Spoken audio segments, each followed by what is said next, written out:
van builders, hope you are all well, and this is the plus 10 update on this playlist series, building a camper van a slightly different way. Look, if you're come through a random link as opposed to a subscriber link and you're not sure what it's about, I don't want to bore the regular subscribers, but we're building a camper van a very different way. We're building it out essentially before we buy the van. There's a link up there, you can see why we're doing it that way and how we're doing it, the nuances, the design, etc. There's a card at the end as well you can click through. Okay, so today what I'm doing is looking at materials. I'm going to do some testing of materials and getting an idea in my mind of what I want to use for the materials in three main areas. First is the furniture construction, lockers, cabinets, that sort of thing. Secondly is the wet area, the wet room. And thirdly is just some auxiliary things like drawer linings, maybe the ceiling, that sort of stuff. Of course, you know, there's plenty of ways to do it. If it ain't broke, don't fix it. Well, I think that's nonsense. I think if it ain't broke, there's a chance to have a think about improving it or doing something that's a little bit more tailored for my use case. I'm talking about my use case, not yours. It may not be appropriate for you. This is just what I'm doing. So, first of all, the main furniture construction. At the moment, I've got 15mm furniture board in my existing van, which a lot of people use. It's a very good product to use, and you can buy all the stuff ready for it, like catches that are designed for 15mm furniture board, rounded edges for corners, that sort of thing. That's a good way to go. I want to look at something a little bit different. I actually think 15mm is fine for big things like doors and that sort of thing, but I think it's a little bit too chunky for some of the smaller things. So I want to look at something that I can use that's a little bit thinner. I'm not going to go the other way. Some people use pallet wood, which is fine if you're on a budget, why not? Some of those pallets got dodgy chemicals, but we don't do health and safety preaching here. But for me, I'm looking for something just a little bit sort of more agile. Now, I'm going to be looking at a material from IKEA called Halvstorp. I hope I pronounced it right. And Halvstorp is a product used in their kitchens and their bathroom products. Now, it's a fibre board, and MDF is part of the fibre board family, and if someone of my age, you traditionally think that it's a bad material to use that absorbs moisture. Of course, all millennials who've just passed their material science degrees saying, wake up boomer. Have you not heard of EN 622 part 5, which specifies how you make fibreboard that is moisture resistant, very, very moisture resistant, and it's often sold in the UK with the designation MDF-H. Well, that's a possibility, but I'm just a little concerned that the way I'm going to be using it, it may not retain its moisture resistance because I should be cutting it. Okay, so what I'm proposing to do is buy the panels that go on the front of doors and furniture that's used in bathrooms, that sort of thing, and using it as my raw material. And what I'm going to be doing in this video is doing some tests, and two primary sorts of tests I'm doing. One is moisture absorption, to be absolutely sure. And also I'm going to be doing pull-out tests with fasteners, because again, traditionally with fibre boards such as MDF, you couldn't fasten them very well. It was a very weak fastening. I've been assured that's a thing of the past, that old farts like me still have a problem with, so I'm going to be looking at that.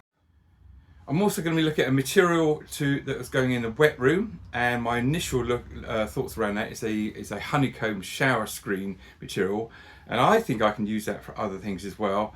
And I'm going to look at how we can form that, how we can join that for my application. But if I can make that work, that looks to be a very useful product. And I'm going to thinking about using that same product for things like drawers, because it's wipe clean, it's very light and strong, and I'm going to be doing some tests on that, on how to join it, that sort of thing. And I'm also going to be looking at a material that's not actual novel use to me, because I've used it in my existing van in the wet room, and that's 5mm PVC ceiling cladding. So that's the sort of stuff I'm doing in this video. Yeah, I don't follow the herd. Herd is usually right, but sometimes in my use case, it maybe not be, and that's the way I'm going. So first of all, let's look at that IKEA Halvstorp material. Okay, so here's a sample of the material. It's got a nice sort of silk finish, matte, it's a light grey on this one. That's what I'm proposing to use. Nice rounded edges here. And people are saying, Greg, this is used in bathrooms and kitchens, which is a moist environment. Why are you going to do a moisture test? Well, because I'm going to be cutting it. which exposes an edge there. Now I'm going to be treating that edge by, first of all, painting it with a colour that is the same as that, and then I'm putting a varnish over the top. Okay, so yeah, I'm going to be sort of perhaps recreating the seal that they put on here, but you know, I just want to be sure, and I like playing anyway, as people who know me know. Okay, so let's first of all have a look at the moisture test. Okay, so I'm going to be doing two, possibly three tests. So first of all, let's fire up the scale so it's zeroed out. I've got a small piece of this product that's got 4 cut edges, and I'm going to weigh that,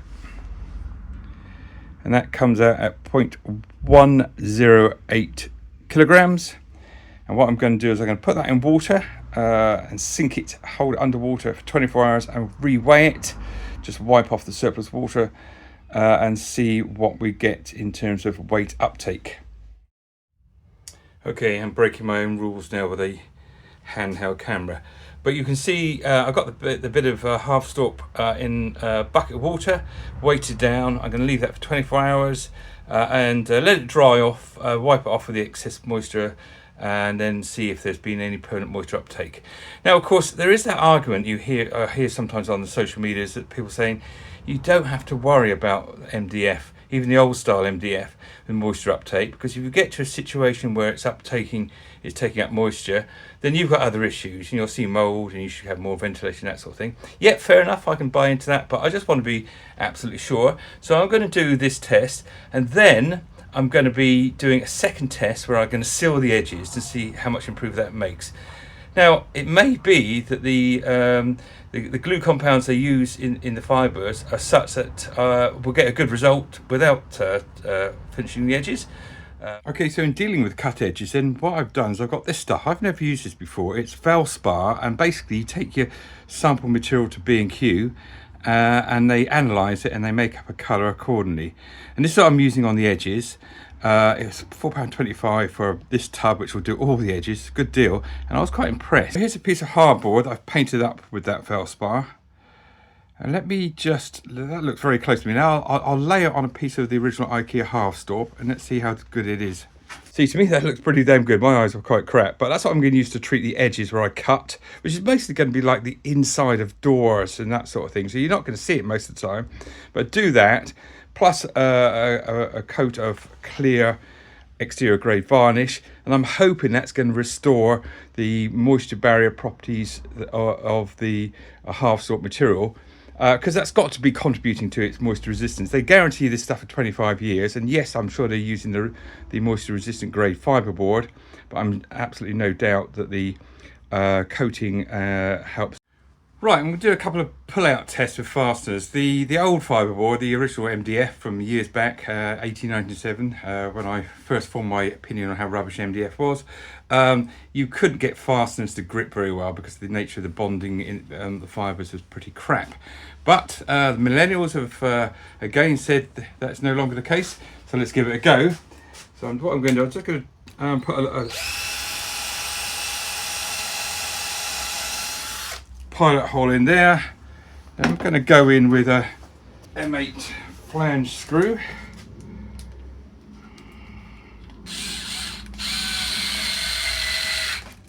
And now I'm just going to try and yank it out. Oh, I'll tell you what, let's try a really severe test. Oh, I'll tell you what, there's nothing wrong with that. Oh my god, that's ridiculously better than I thought. I can't do it. Okay, I have no worries about that. Now I'm going to try some in the grain, just in case there's polarisation of the grains of the fibres, which I don't think there is, but let's give it a go. Right, same test. Direct pull first. No, now trying to lever it. Actually, sorry, camera is in the way of the camera then. Let's have another go. So direct pull out first. Ah, no. Let's try the real severe one, levering it. Ah, no, there's nothing wrong with that at all. Nothing at all. My scepticism is being watered away here, which is great. Okay, so I want to talk about the wet room, which is basically my loose shower. It's basically a wet room. What I'm proposing you to line that out with is this stuff, which is shower screen. It's not the posh sort of wooden stuff that's treated or laminate. It's actually a construction made of plastic that has a honeycomb construct to it. So consequently, it's very light. Obviously, it's waterproof. It's very rigid, very stiff. But of course I got to profile it against the side of the van, and what I found is if you cut one of the skins, it bends quite easily. You can see I've done that there, and then what I've done is I've backfilled the cut edging with a filler. So now that is really rigid. So that's what I'm proposing to do, liking the look of this stuff. But also I'm thinking this might be useful for where I need a sort of semi-structural surface that I want to wipe clean. For example, drawers. I might make drawers out of this stuff, but can I join it together because it's got a sort of plastic construct to it? Well, you can do it one way, and that is when you're screwing across the honeycomb, but you can't of course screw into the honeycomb. Okay, so in that case I need, if I'm going to go this route, I need to find another method. Now some cases where it's not visible I can use brackets, so I bracket around and go across the honeycomb construction. My dad would hang me for that. He doesn't like brackets, he's old school. Mind you, he'd hang me for using this material. It's all got to be wood. The other thing I'm going to try is by putting a filler in the honeycomb construction that I can screw into. So that's what I'm going to be playing with now. Okay, I've just done a very crude test screwing across the honeycomb. So 3 screws in there, I think they're 40mm screws. If I hold it there, you might just be able to see the screw going through the honeycomb. Stiff as you like, no problem. Not very elegant. You can only use it in places where you're not going to see this. And of course, what I would be doing if it was a drawer, which I'm thinking about, where in the kitchen area where I want it to be wiped clean, in the join there where it joins, I'd be putting a filler. Probably I would use silicone as opposed to a standard bathroom sealer, because it's got a good grip to it. Rough the surface up. So I think we've got potential for drawers on this one. I do like this stuff. I might even be thinking about that as ceiling panels as well. But yeah, and the other material I'm going to be playing with, unusual material, this stuff, and this is soffit that goes on your house, 25-year guarantee, external. It's very, very light, not that strong, but I think it'll be good for lining out the back of cupboards where you don't need any structural integrity, but you want sort of a light, white, clean surface. So that's what I'm going to be proposing to use on this. And finally, the 5mm ceiling cladding. It's tongue groove strips, PVC. As I said, I'm currently using it in the wet room to line out the box, if you like, of my existing van. Not very strong. You can't use it for any structural purposes, so you need just to use it to line out something that's already structurally integral to your van. And it's not resistant to knocks too. Having said that, I've temporarily made a sliding door card on my existing van out of the stuff while I was working out what else to replace the old damaged one with, and that was 3 years ago and it's going fine, but I think that's probably more like good luck than good judgment. But sort of lining out lockers where you've got a bulkhead that's already made, just want to line it out to get a white clean surface, ideal for that, I think. And of course when we get into the build videos, you'll see how much of this playing around comes to reality. Okay, so I've had the sample submerged underwater for about 31 hours, not the 24 anticipated because I forgot, but that's all right. So I'll give it a bit more of a thorough test to see how much water has been absorbed by being underwater with these cut edges.